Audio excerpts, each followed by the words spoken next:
안녕하세요, 공쌤입니다. 저번 시간까지 우리가 재고자산 그리고 당좌자산에 대해서 공부를 했었고요. 오늘부터는 비유동자산에 대해서 공부를 해보도록 하겠습니다. 범위가 더 많죠. 저번 시간에는 당좌, 재고 두 개밖에 없었는데 이번 시간에는 투자, 유형, 무형, 기타 비유동까지 해서 4개의 파트를 공부해야 돼요. 그래서 범위가 너무 넓다. 어디까지 공부를 해야 돼? 라고 생각을 하지만 생각보다 2급에서는 비유동자산에 대한 비율이 낮습니다.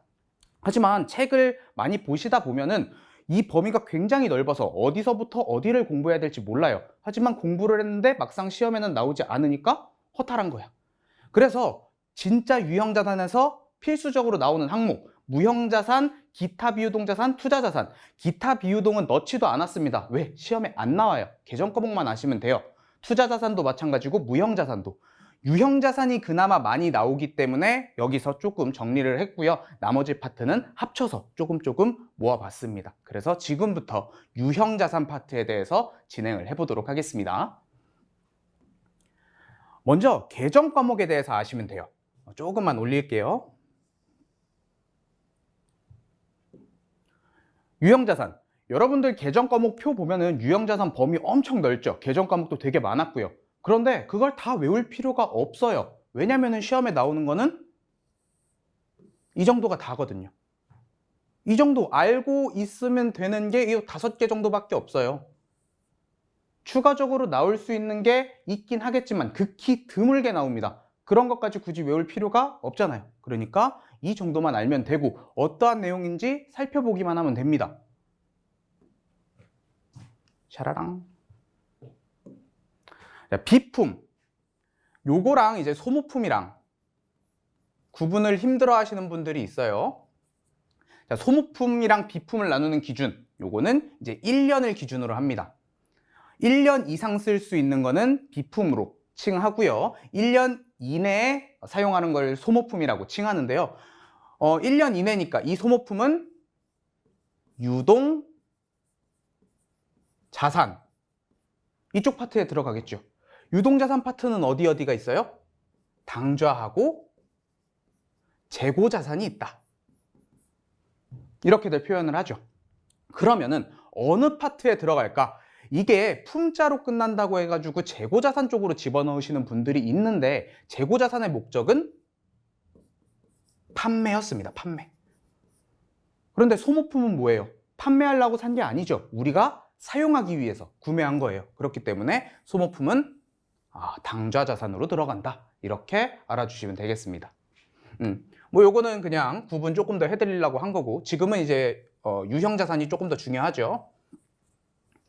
그래서 1년 이상 사용하려고 쓸 것 이제 책상, 의자, 컴퓨터, 복사기 등등등 여러 가지가 있겠죠. 이런 것들을 이제 비품이라고 합니다. 회사에서 가장 많이 사는 게 비품이 되겠어요. 그리고 토지. 이건 뭘까요? 토지, 땅. 땅. 대지, 임야, 농지 이렇게 나오는데 그냥 땅이라고 나와요. 우리 건물을 뭐 지으려고 땅을 구매했다 이런 식으로 말을 하니까. 그 다음에 건물 말 그대로 공장, 사무실, 창고 이런 것들 건물이라고 칭하고요. 기계장치, 회사가 사용하려고 구입한 기계장치. 그리고 차량 운반구, 모든 자동차를 통틀어서 승용차든 버스든 트럭이든 이런 것들 하나도 안 어렵죠. 이것만 알면 되는데 외워야 될 게 왜 이렇게 많아? 이럴 수도 있어요. 그냥 이것만 딱 외워주시면 문제 푸시는 데는 어려울 게 없습니다. 그리고 또 하나, 여러분들이 공부를 하실 때 이 취득 부대 비용 이거 굉장히 많이 나오죠. 취득 부대 비용, 물건을 구입할 때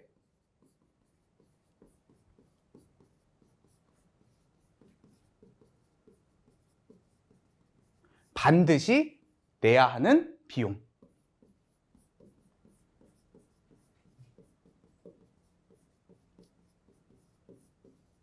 이라고 해서 정의를 해줘야 되기 때문에 이런 식으로 쭉 나열을 해줍니다. 그러면 이게 무슨 소린지 이해하기도 힘들어요. 뭐 취득세가 뭐야? 자본화 대상 이건 또 뭐야? 차입원가?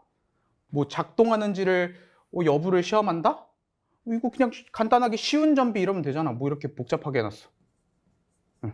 외부 운송 이거 운반비. 뭐 설치 장소 준비를 위한 지출 이런 게 시험 문제에 나올까요? 안 나와요. 그럼 여러분들 시험에 주로 나오는 항목만 공부를 하면 되겠죠. 일단 제일 잘 나오는 거 운반비, 그리고 취득세, 그리고 이 자본화 대상이라는 건 자본적 지출이라는 뜻인데 요거는 나중에 유형자산에 가서 더 자세히 설명을 해드리겠지만 간단하게 말하면은 가치가 올라가는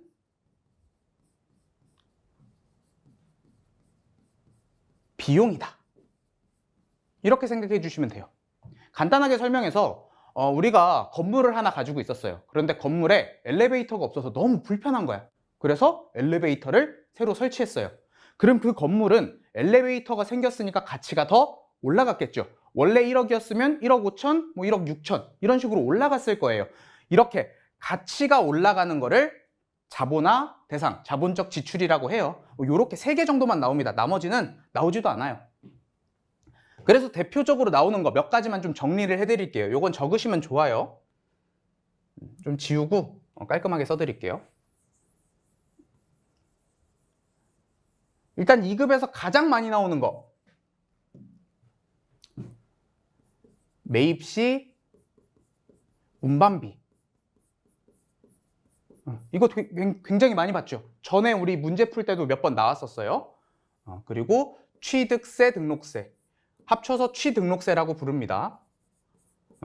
요거는 이제 세금이라고 돼 있어서 세금과 공과로 처리하시는 분들이 간혹 계시는데 이거 나중에 세금 구분 자세하게 해드릴게요. 그것만 외우시면은 세금은 어려울 거 없어요. 그 다음에 2급에서 많이 나오는 거 부동산 잔 아니고 부동산 중개수수료. 이걸 제일 많이 틀려요. 요거. 이게 왜 틀리냐면은 여러분들이 이제 수수료라는 말에 꽂혔잖아요. 수수료. 그래서 이게 나오면은 수수료 비용이라고 회계 처리를 굉장히 많이 하는데 이 부동산 중개 수수료라는 거는 우리가 부동산을 이용하고 거기에다가 대가를 지불을 한 거예요. 어떤 걸 하고 건물을 판매하려고 또는 땅을 판매하려고. 그러면은 이 수수료를 부동산한테 지급하지 않으면 나는 건물을 구입할 수가 없어요. 그렇죠. 이걸 안 내면은 우리는 부동산한테 돈을 안 준 게 되잖아요. 그러니까 이걸 무조건 내야 되기 때문에 이거는 수수료 비용이 아니고 취득 부대 비용입니다. 물건값에 포함해야 돼요. 이렇게. 그래서 대표적으로 이것밖에 안 나와요. 이 정도밖에. 그런데 문제에서 말이 이렇게 많다 보니까 이게 뭐야? 이거 모르겠다. 넘겨야지. 이렇게 생각하시는 경우가 많단 말이에요. 그렇게 생각 안 하셔도 돼요. 이 정도 하에다가 자본적 지출 요런 것만 추가해주면 된다. 그래서 이거 안 해도 돼요. 그냥 이런 게 있다. 뭐 국공채도 이것도 1급에 나오는 거예요. 2급에는 안 나오니까 그냥 간단하게 넘어가 주시면 되겠습니다. 자, 제일 중요한 게 얘예요. 이 친구인데 감가상각 방법이라고 해가지고 이렇게 쭉 있어요. 원래는 더 있어요. 더 있는데 여기다가 추가적으로 이중률 체감법,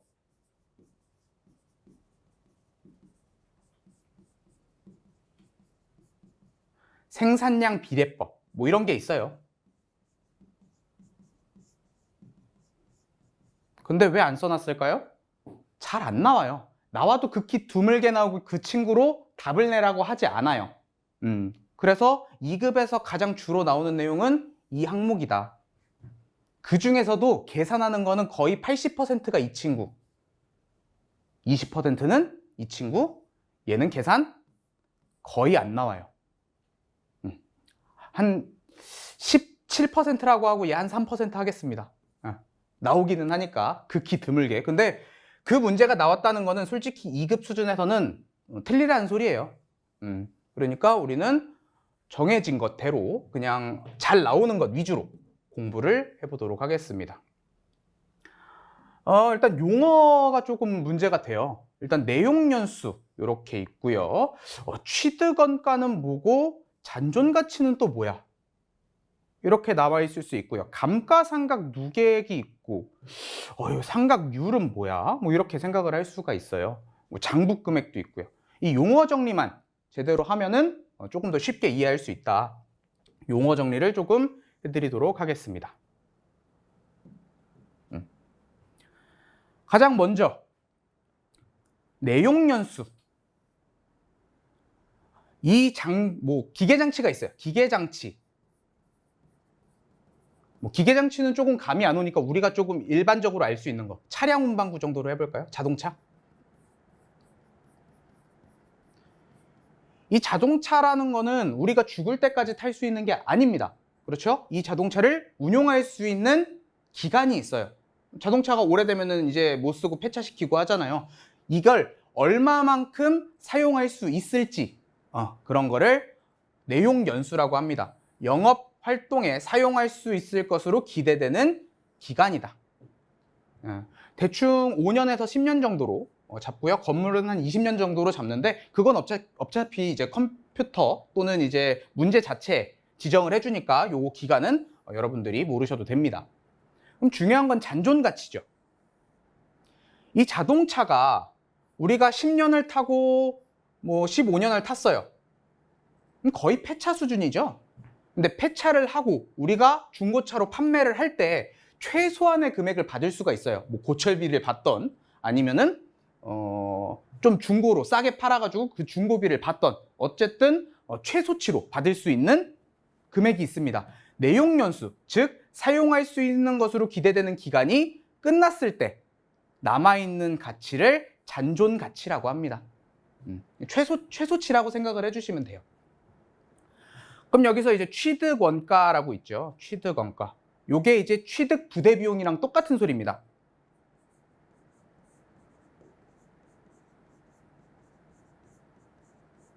여기 말하는 원가가 결론적으로 비용이니까요. 그래서 물건을 구입할 때 들어가는 비용이다. 그래서 아까 취득 부대 비용 배우셨죠?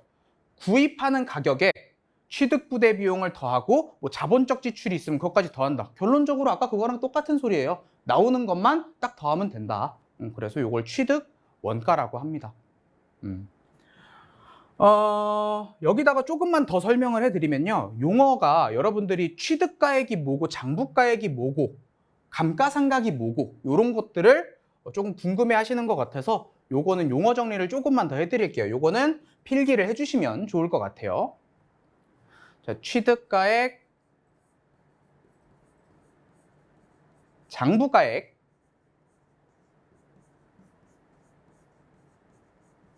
감가상각비, 그리고 마지막으로 감가상각 누계액. 감가상각 누계액을 많이 모르시더라고요. 여기에서 좀 정확하게 감자야 뭐야? 다시 쓸게요. 감가상각 누계액 요거를 좀 정리를 잘 해놓으시면은 앞으로 문제 풀 때 굉장히 편하게 배우실 수 있을 겁니다. 죄송해요. 제가 가리고 안 쓰려고 하다 보니까 지금 글씨가 좀 이렇게 올라갔는데 이해를 좀 해주시면 감사하겠습니다. 최대한 올려서 쓸게요. 짠짠. 자, 취득가액. 취득이라는 게 뭐예요? 물건을 구입하다. 우리 취득 부대 비용이라고 계속 설명하고 있죠. 그래서 물건을 구매할 때의 가격이다.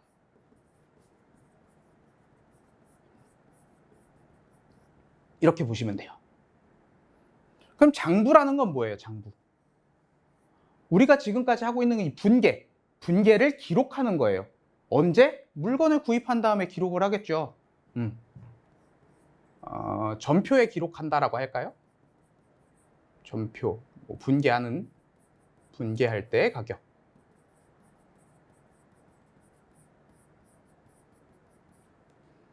그러면 이렇게 생각을 할 수가 있어요.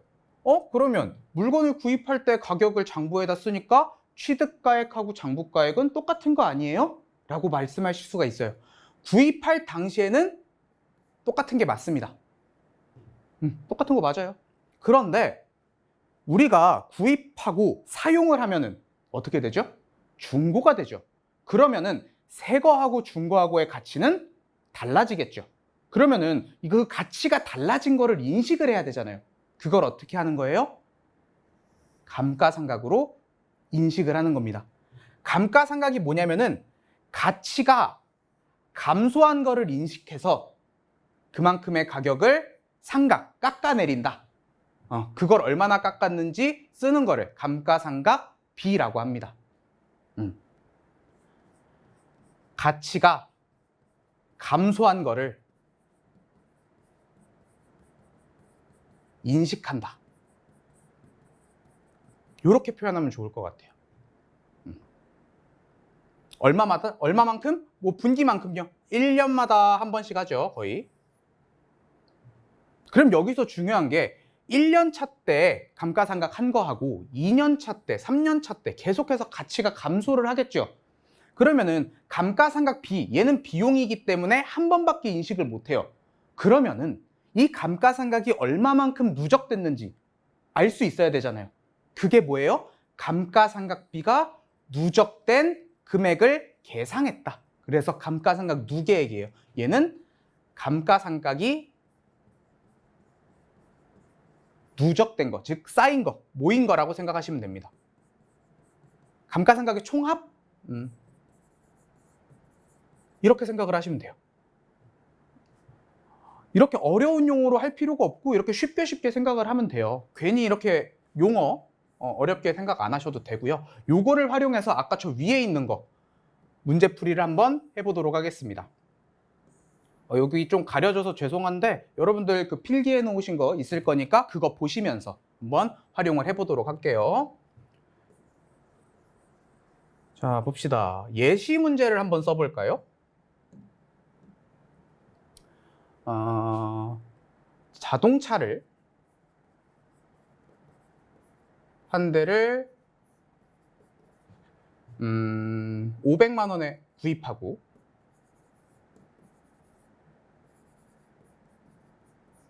이렇게 하면 계산이 조금 어려워지겠다. 숫자 조금만 바꿀게요. 500만 원이 아니고 100만 원 정도로 해보겠습니다. 이게 가장 깔끔하게 나올 것 같아요. 구입하다. 이러고 문제 밑에 어떻게 나오냐면요.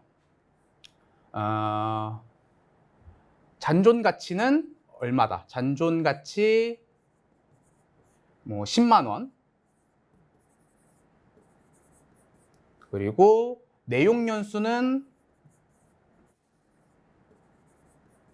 5년이고요.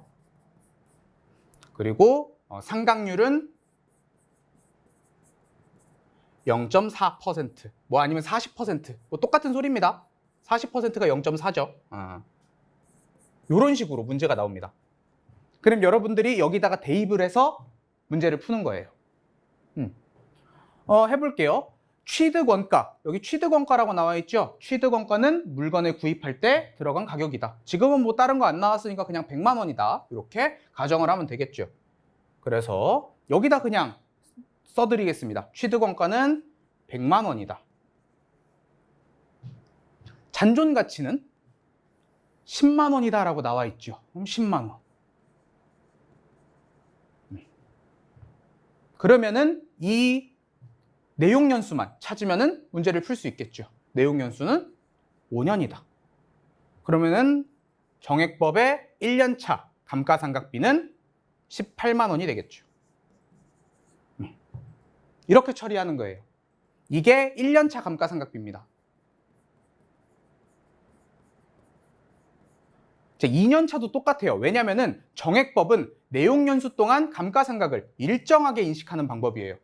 2년차 때도 결론적으로 취득가액은 100만 원이고 잔존 가치는 10만 원, 그리고 내용 연수는 5년이기 때문에 똑같이 나와요. 그래서 2년차도 동일하게 18만 원, 18만 원이 됩니다. 그런데 감가상각비를 묻는 게 아니고 감가상각 누계액을 물어보면 어떻게 될까요? 누계액은 누적된 금액이라 그랬죠. 1년차 때 18만 원, 2년차 때도 18만 원. 그럼 감가상각 누계액은 얼마가 돼요? 36만 원이 되겠죠. 이게 누계액이에요. 감가상각 비, 감가상각 누계액. 어렵지 않죠. 그냥 누적해서 계속 더해가면 되는 거예요. 3년차도 18만 원이니까 그때는 뭐 54만 원. 네. 이런 식으로. 누계액은 솔직히 말해서 정액법보다 정률법에 더 중요해요. 여기 감가상각 누계액이 나와 있죠. 요거 한번 풀어볼게요. 요거 어지러우니까 좀 지우고 해드리겠습니다. 지워져라. 자, 싹싹 지우고.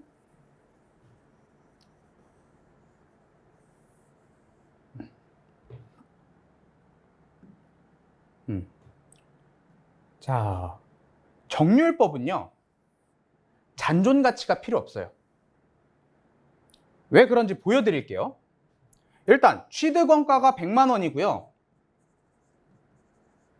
감가상각 누계액은 누적된 금액을 말한다고 했어요. 그런데 1년차 때는 새로 구입을 했기 때문에 누적된 금액이 없습니다. 그래서 0이에요. 거기다가 곱하기 상각률 40%. 여러분들 계산기에 퍼센트 버튼 있으니까 꼭 퍼센트 버튼 활용하세요. 0점 몇으로 하지 마시고요. 이거 굉장히 중요합니다. 이러면 40만 원이 되는구나. 이렇게요. 그러면은 감가상각 누계액이 얼마예요? 40만 원이 됐어요. 그럼 이제 2년차 한 번 더 계산을 해봐야겠네요. 2년차. 이번에는 취득가액에다가 감가상각 누계액 얼마? 40만 원이 나왔어요. 40만 원. 또 곱하기 40%. 이렇게 하면은 이번에는 60만 원에 곱하기 40%를 해야 되잖아요. 그럼 금액이 확 달라지겠네요. 얼마? 24만 원. 이렇게요. 그러면 2년 차까지 해서 24만 원으로 기록이 되겠네요. 그러면은 왜 하필이면 정률법은 잔존 가치를 인식하지 않을까? 지금 보면은 감가상각 누계액이 커질수록 계산되는 감가상각비가 줄어들게 돼요.